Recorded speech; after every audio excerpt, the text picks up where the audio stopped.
se você quer fazer uma sanca, se você quer fazer qualquer coisa, não escute o que as pessoas estão falando, que não é possível para você.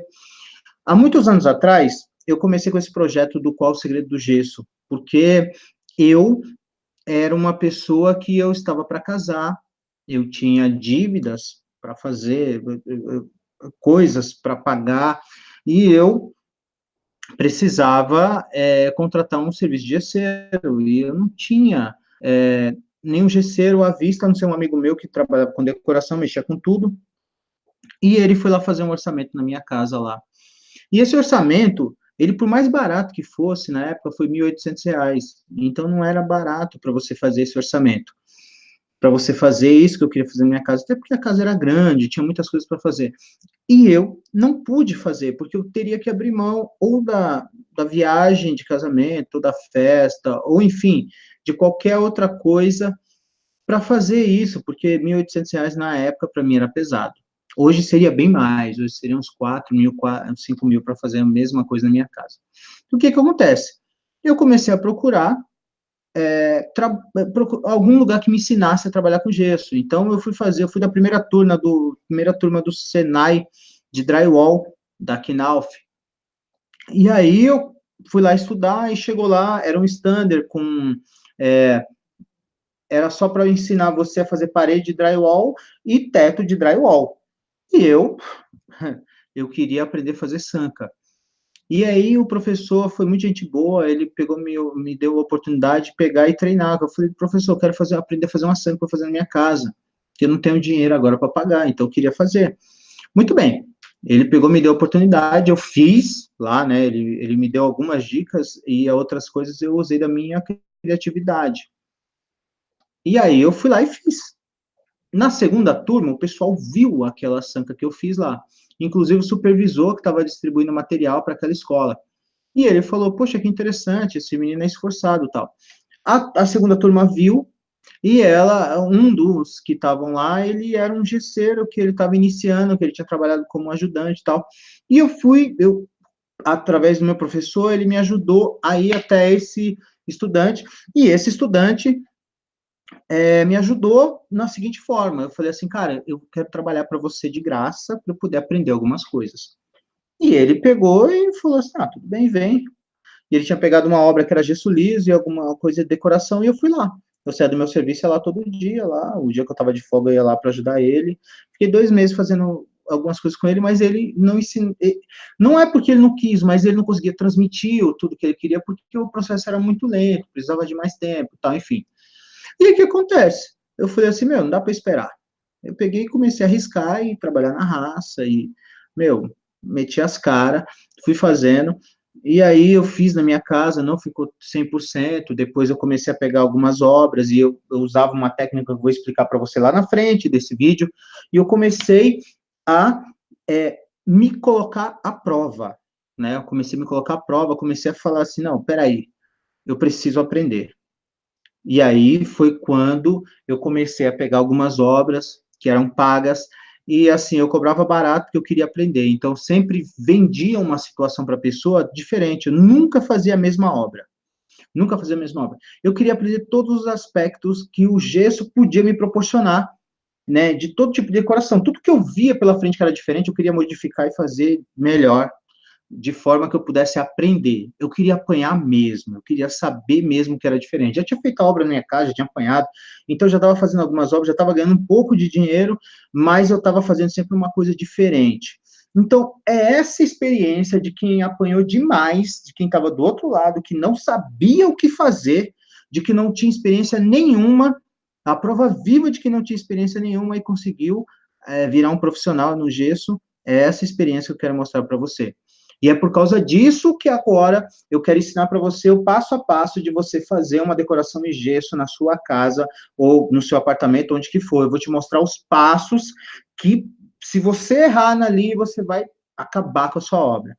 Então, toda essa experiência que eu peguei, transformei, hoje eu sou o dono do Qual o Segredo do Gesso, onde tem um curso que ensina algumas pessoas a trabalhar com gesso, né? E muitas pessoas do zero, ninguém tem experiência nisso, e eu quero mostrar um pouquinho da minha experiência para você aplicar na sua casa, ok?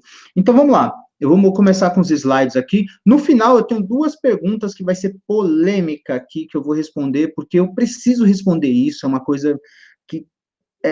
eu coloquei um vídeo há alguns tempos na internet, mostrando uma coisa, as pessoas não pegaram e me malharam muito por causa disso, e hoje eu quero mostrar para você, ok? Então, fica aí que a gente vai começar agora os slides, tá ok? Vou compartilhar aqui minha tela agora. O que você pode e não pode antes de começar qualquer obra de gesso? Olha, isso aí é fundamental para você, tá ok? O que você pode e o que você não pode. Tá ok, vamos lá. Tem alguns tipos de coisas que você tem que se atentar, tá?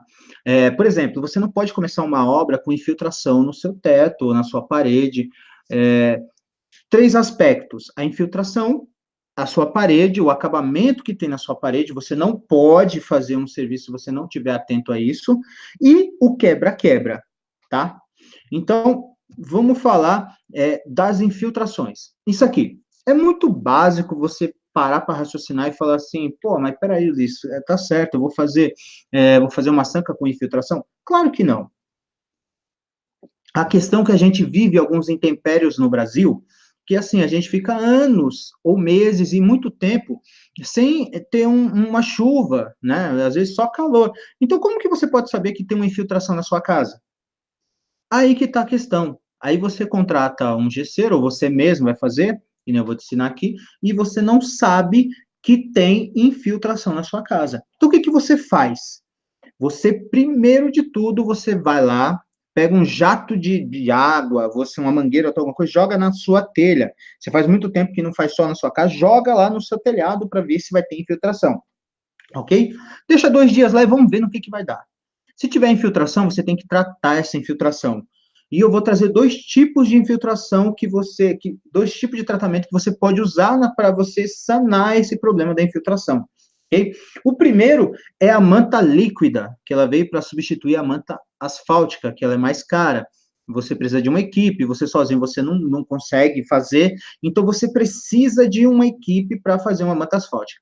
Então, pensando nisso, as empresas foram lá e criou uma manta líquida, que é muito simples de você aplicar. Você aplica com rodo, com um sapato especial, ou se não quiser aplicar com sapato especial, você pode ir puxando ela de fora, enfim, ela vai vedar o seu teto. Mas você tem um problema com isso. O problema é que ela é muito boa, barata, mas você talvez tenha que aplicar ela a cada ano ou a cada 2 anos. Por causa do clima, sol, chuva, essas coisas, vai desgastando ela, que é uma película fina. Ok? Então é o seguinte: isso seria um tratamento para você fazer no seu teto, para você eliminar a infiltração. Agora, existe um tratamento um pouquinho mais caro. Eu estou falando de dois aqui, tem vários, tá? Então, existe um tratamento um pouquinho mais caro, mas que resolve seu problema a longo prazo. Vamos lá? Então, é o cimento impermeabilizante para piscina. Esse cimento impermeabilizante para piscina é muito fantástico. Por quê? Porque ele aguenta a pressão da água. Se você imagina a piscina feita de alvenaria, ela tem uma pressão de uma água muito forte ali. E você utilizando esse cimento para impermeabilizar uma piscina, ele aguenta a pressão da água. Imagina no seu teto. Então, você vai resolver esse problema. E se você quiser usar na parede externa também, você vai usar e vai resolver o mesmo problema e você não vai ter problema com isso, de infiltração, ok? O problema dele é que um saquinho de 4 quilos, isso aqui é só uma das marcas, tá? Um saquinho de 4 quilos, ele é quase 12 reais por cada saco de 4 quilos. Então, ele não é uma coisa tão barata, mas a longo prazo, eu acredito que para você vai ser muito mais vantajoso, certo? Então, vamos assumir que a gente resolveu o problema do teto, ok? Agora, vamos para a parede. É o seguinte, você também não pode aplicar nenhum tipo de tratamento de gesso se a parede for pintada com cal. Por quê? Porque o cal, ele é um material que ele não tem uma aderência, ele não tem uma resina, ele não tem ele não tem uma estrutura que ele consegue segurar o gesso cola, ou a moldura, ou a sanca, o que for que você for colocar. Então, o que você tem que fazer? Você tem que eliminar o cal. Você tem que tirar ele da sua parede. Você tem que dar um jeito. O cal é tão. Algumas pessoas antigamente aplicavam com sal, aplicavam com óleo, tinha um monte de técnica para aplicar ele, para ele durar mais na parede e não ficar soltando no seu braço. Porque o cal mesmo aplicado, você passava o braço, ele saía. Então você tem que acabar com ele, você tem que tirar ele, entendeu? A dica que eu dou é você raspar, né? Tem vários tratamentos a fazer na parede, mas isso não é uma aula para agora, é uma aula para futuro. Mas você arrancar o cal é a melhor opção. Jogar água, raspar, né? Ou no máximo você passar um fundo preparador nele e rezar para ele não soltar, tá ok? Então, beleza. Outro problema da parede. Se sua parede estiver estourando, que nem essa daqui, se ela tiver com o reboco dela tiver com infiltração de água e tiver soltando, você vai ter que corrigir isso. Imagina que você tem no teto isso aí. Você vai pôr uma moldura, ela vai cair, não vai segurar. Então você precisa resolver esse problema. E como que você resolve? Você vai ter que raspar e passar um cimento também nessa parte onde tem os buracos. Você passa um cimento cola, você passa alguma coisa nesse sentido para você resolver esse problema. Converse com o seu pedreiro nesse sentido. Resolvendo isso, aí é a hora de você fazer toda a parte elétrica, toda a estrutura de parte elétrica. Quando eu falo estrutura de parte elétrica, é você estourar todas as suas paredes que você precisar para você colocar a sua parte elétrica em dia. Por exemplo, parede antiga, casa antiga, às vezes as tomadas estão muito altas. A hora do quebra-quebra é essa, você baixar suas tomadas, é a hora de você pegar e puxar os conduítes, é a hora de você procurar ver aonde que é as tomadas onde você precisa para você poder estruturar toda a sua sala, o quarto, a cozinha, o que você for fazer, a hora do quebra-quebra é essa. Interessante é que é o seguinte, às vezes o interruptor de tomada, quando sua casa é antiga, ele não está na posição correta.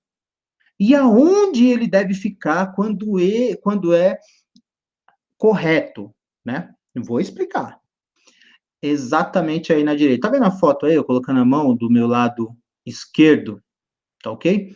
Então, assim, se sua porta, ó a regra, tá? Se sua porta, ela abre para direita, que nem é o caso aí, eu tô vindo de lá para cá, a sua tomada tem que ficar logo à esquerda. E se for o contrário, ela tem que ficar, se sua porta abre para a esquerda, ela tem que ficar à direita. Se ela abre para a direita, a sua tomada tem que ficar para a esquerda. Então, qual que é o segredo aí? Essa é a hora, meu irmão, de você pegar, rasgar a parede. Depois que você fez o seu nível, você vai rasgar a parede e aí você vai subir o seu conduíte até o nível de onde você vai ser sua sanca. E aí você pode puxar a sua parte elétrica. E esse é o momento que você precisa quebrar tudo para que seu gesso não venha a cair, ok? Então, esse é o sistema que você precisa. Essa é a hora, cara, porque se você fizer depois, seu teto vai trincar e vai zoar, e, meu, vai ficar uma merda. Então, antes de você começar seu trabalho, você puxou o nível, você fez as coisas, esse é o momento para você pegar, fazer o quebra-quebra, que é o momento ideal. Então, revisando, você fez impermeabilização do teto, você olhou as suas paredes internas, está impermeabilizada externamente também, olhou, e aí agora você fez a sua parte elétrica, colocou suas tomadas no nível certo, colocou os conduítes e tal, cortou aonde você precisa puxar a sua tomada, achou o seu neutro, o seu positivo acima do nível onde você vai fazer sua sanca, então aí você pode começar a fazer a sua sanca. Qual as ferramentas que você precisa? Ok? Qual as ferramentas que você precisa inicialmente? Caso você queira começar na sua casa, lógico, lá na frente eu vou falar um jeito de como você pode conquistar suas ferramentas sem você ter custo algum, como que você pode fazer sua ação sem ter custo algum, e daí para frente. Vamos lá. Muito bem, quais ferramentas que você precisa? Hoje, Provavelmente você já tem furadeira. Talvez você não tenha uma desempenadeira de inox, você não tenha uma espátula de inox, né? Talvez essas coisas que eu vou falar aqui agora para você, você não tenha tudo, mas alguma coisa você já deve ter. Furadeira, geralmente, homem já tem. E mulher, tem mulher assistindo a gente aqui, se ela não tem, ou o pai tem, ou a irmã tem, ou o marido tem, ou o irmão tem, certo? Então vamos lá. Furadeira é uma coisa básica para todo mundo. Se você não tem, então faça por onde comprar uma, porque é imprescindível para tudo. Desempenadeira de inox, de preferência. Se você não tiver de inox, você pode ser de ferro também, porque vai resolver seu problema, tá? Ela não enferruja, por isso que eu venho falando de inox. A espátula de 10 centímetros, para quem está começando, é imprescindível, porque se você não atingir as técnicas que eu vou mostrar aqui para você, você vai usar ela para você dar uma bem disfarçada, né? Se você não consegue trabalhar com a desempenadeira de inox, você usando uma espátula de inox de 10 centímetros vai te resolver o problema, tá ok? Uma espátula de inox de 4 centímetros. Por que, Ulisses, uma espátula de inox de 4 centímetros? Porque ela é imprescindível para você dar acabamentos e molduras. Ela é nova, de preferência nova. Então, se você tiver uma espátula antiga, não vai te adiantar, porque tem que ser uma nova com as pontas bem vivas. Que ela vai te ajudar a dar acabamentos na moldura, ok? Um potezinho de sorvete é para você fazer seu gesso. Você não precisa comprar um pote que nem o meu de profissional, que é de um material de plástico altamente flexível, caro pra cacete, mas você pode usar um pote de sorvete. Para quem está começando é ótimo. Linha de pedreiro, isso é muito barato. Linha de bater nível. Eu vou te mostrar na próxima imagem que tem, se você não conhece isso, que eu acho que é o principal que você não conhece, eu vou te mostrar. Mangueira de nível. Isso é normal, todo mundo conhece. Mangueira de nível de pedreiro, gente. É muito simples de usar. Nível. O nível é principal para você usar. Uma escada. Se você não tem uma escada, dependendo do tamanho da sua casa, um banco, alguma coisa assim, você vai precisar disso. Escada é uma coisa de utilidade que tem em toda casa, praticamente. Tá? Um martelo, um prego, um esquadro, um lápis de pedreiro, uma trena de serrote e um carrilho, tá? Eu já vou mostrar para você o que é carrilho também, tá? Vamos lá. Aqui só para você ter uma ideia, certo? A espátula de inox, o serrotezinho para gesso, a trena, o lápis vermelho para pedreiro e aqui o número 5 é a linha de bater, tá? Aqui a linha de bater, isso aqui é muito simples de você utilizar. Você coloca esse pozinho aqui dentro, você tirou o nível com a mangueira, né? E aí você vai lá e bate a linha. Isso aqui vai ser seu guia. Esses 6 aqui, ó, vão ser os seus aliados, tá? Com o nível também. Vai ser seu aliado para que o seu forro não venha a sair do nível. Isso é imprescindível. Quem está começando erra muito no nível. E você que já está começando aqui comigo, está entendendo? Você tem que se atentar a isso. O erro número, eu não vou enumerar agora, mas um dos principais erros de um cara que está começando é errar no nível. Que depois, para dar acabamento, é muito difícil. Esse aqui é o carrilho. Por que escolhi esse modelo de carrilho? Esse carrilho, além de você usar no forro flutuante, que eu vou mostrar para você justamente num forro decorado flutuante, ele dá para você dar acabamento, se você escolher o forro flutuante de gesso tradicional. Ele dá para dar acabamentos nas laterais e também na parte da moldura, em certo ponto. Claro, se você for usar moldura específica, não compre carrilhos. Por exemplo, vai comprar um carrilho, eu quero qualquer um. Não compre. Se você vai fazer uma sanca na sua casa e você vai usar um tipo de moldura específica, então quando você comprar a moldura, você pede o carrilho para aquela moldura. Porque vai ser muito mais fácil de você dar acabamento ali do que você usar um carrilho para tudo, entendeu? O profissional usa, o profissional se vira muito bem, mas quem está começando apanha muito nisso. Então, esses detalhes vai fazer a diferença para você conseguir fazer a sua decoração na sua casa.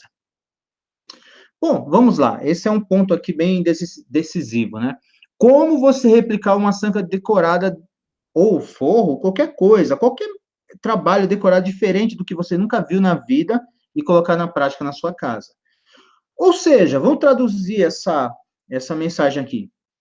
Você chegou na casa de um amigo, tal, e você viu aquela sanca maravilhosa, toda decorada, muito linda, e você ficou super maravilhado e falou, poxa, eu quero fazer na minha casa. Ou você chegou em qualquer lugar, no shopping, sei lá, numa casa decorada, numa loja, alguma coisa, você viu alguma coisa ali que você queria aplicar na sua casa. Vamos lá, vamos ensinar para você como que é que você pode fazer isso. Aqui é o antes de eu pegar e fazer uma decoração bem diferente, tá? Por isso eu fiz questão de colocar isso aqui. Olha o apartamento liso. Isso aqui representa a sua casa. E olha aqui, ó, o que que dá para você fazer, correto? Essa decoração aqui foi de autoria totalmente minha. Eu simplesmente tive uma ideia, porque há anos atrás eu vi uma sanca dupla. Eu decidi fazer uma tripla com dois S's, tá ok? Muito bem, isso aí foi uma coisa da minha cabeça, como eu já trabalho como profissional, eu olho qualquer obra e consigo replicar ela e falar, não, peraí, eu quero fazer isso, tal, enfim. Mas você que quer fazer na sua casa e você achou bonito isso aqui, você quer fazer na sua casa, como que você pode aplicar? Primeiro, tenha em mente uma coisa, você vai ter que ter acesso à foto, pelo menos, ok? Você vai ter que ter a foto, pelo menos no seu celular, ou na sua câmera, no dispositivo que você tiver na hora, você tem que ter a foto. Só que assim, não é uma coisa tão fácil, mas é muito aplicável, tá? Uma vez que você tem a foto, você vai pegar e colocar ela em escala, tá? Mas antes disso, eu só falar para você daqui do projeto dessa casa, como que foi, tá? Eu já vou falar nesse projeto, no lance da escala.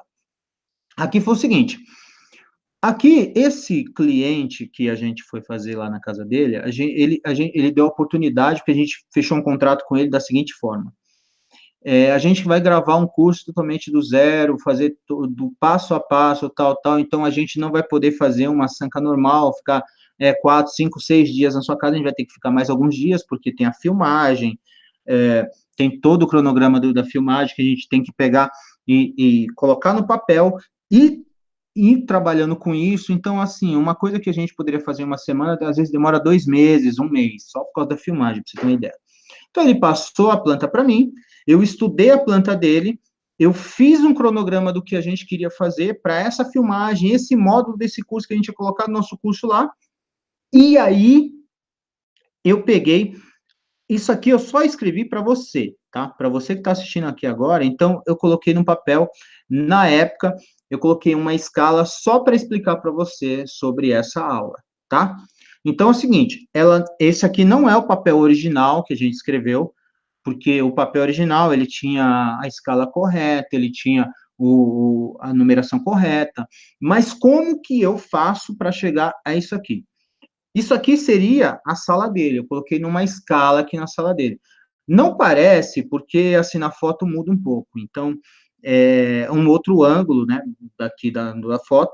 Mas para você ter uma ideia, a gente, a princípio, né, quando a gente estava colocando em escala, a gente achou que com 15 centímetros aqui ficaria legal.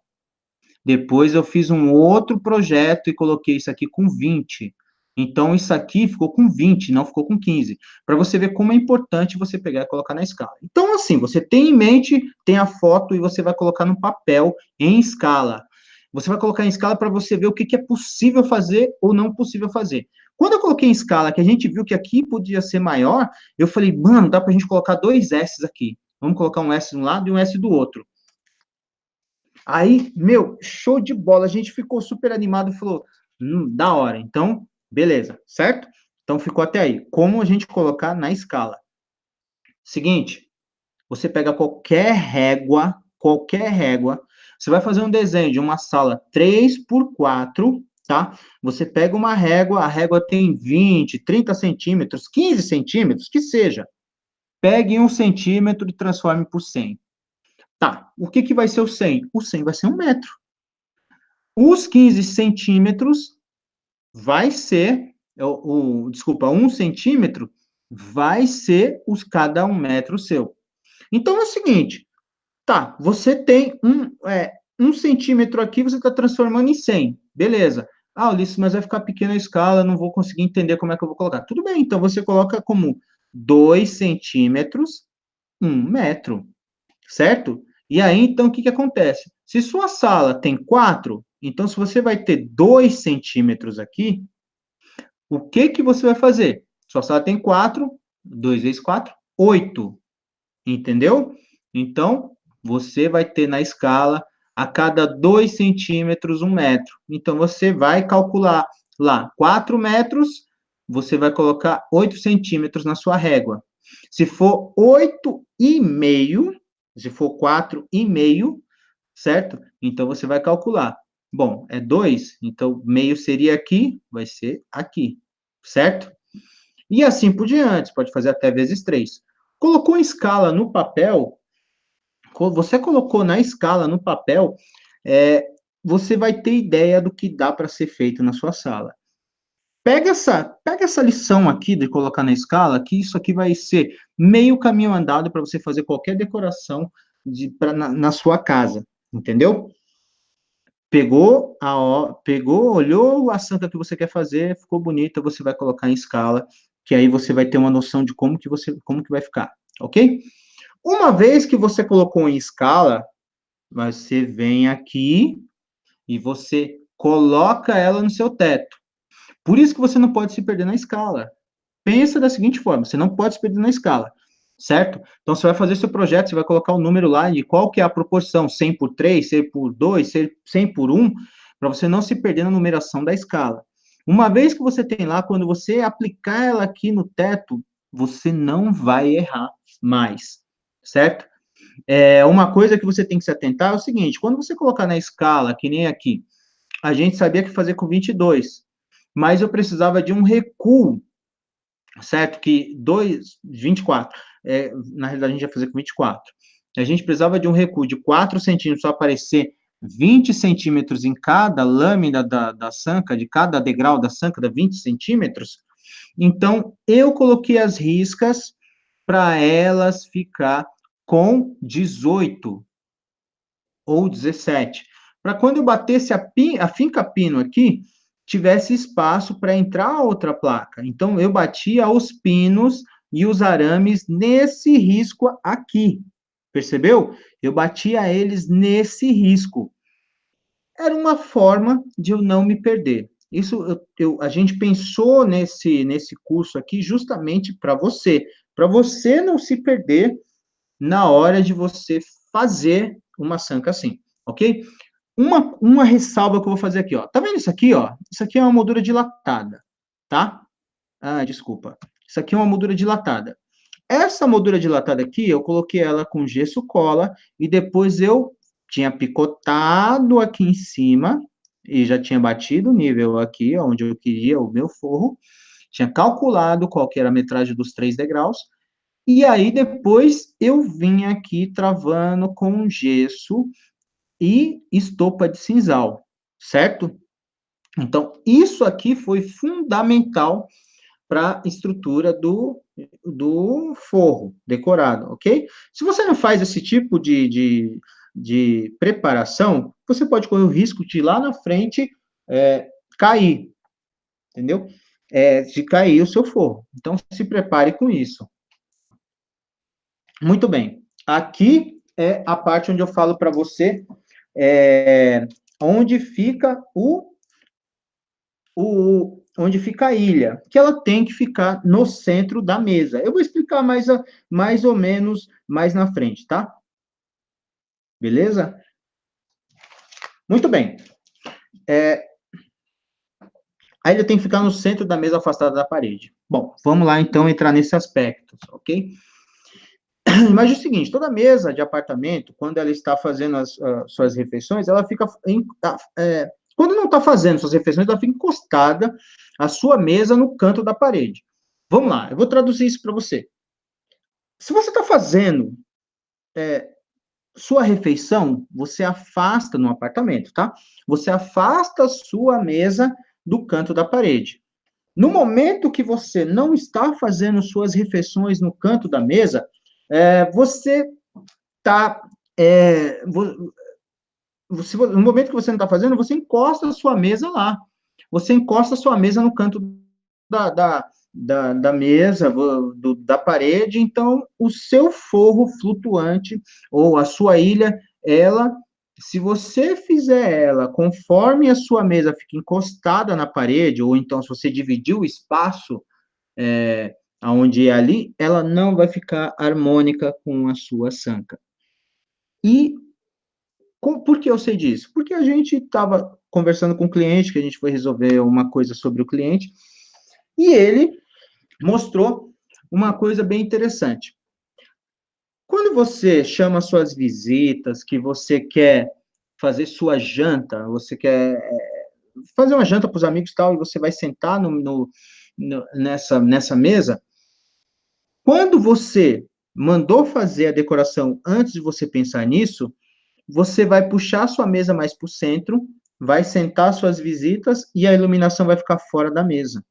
Isso vai trazer um transtorno, isso vai trazer uma certa vergonha para quem está dando aquela janta ou está fazendo o que for nesse sentido, entendeu? Então, foi por isso que a gente foi convocado para pegar e resolver esse tipo de problema, tá ok? E aí, qual que é a grande dica nisso? Como que você pode descobrir que você precisa fazer uma ilha em cima de uma mesa e que ela não fique encostada ali, não fique fora na hora que chegar a visita e vir jantar? Você precisa calcular a distância entre a mesa e a parede, certo? E como que você pode calcular isso? Como que você pode imaginar uma coisa dessa? É muito simples. Quando você tiver com o seu, ou tiver com a sua esposa, seu filho, com quem você tiver, com seu cliente, com quem você tiver, você precisa ter ideia do espaço aonde que você pode colocar a sua mesa. Principalmente se for apartamento, você vai ter uma ideia de onde você vai colocar esse apartamento, certo? Desculpa, onde você vai colocar essa mesa no apartamento, nesse canto. Ou seja, se você quer comprar uma mesa de 2,40 m por 2,20 m, não vai caber, dependendo do apartamento que você tiver, ou casa que você tiver. Então, você vai ter uma média mais ou menos de, poxa, aqui nesse cômodo aqui, nessa parte, cabe uma mesa de 1,20 m por 1,60 m, ou cabe uma de 2 por 1,60 m. Então, você vai ter uma ideia disso. Você vai pegar, entender, pega qualquer mesa de qualquer pessoa, vai na casa de alguém, senta lá e calcula como que é o meio de você ficar sentado numa mesa, quantos centímetros vai ser, que foi o jeito que a gente calculou. E aí você vai chegar na matemática. Chegando nessa matemática, com o quadrado que você vai ter para colocar uma mesa na parte onde você quer fazer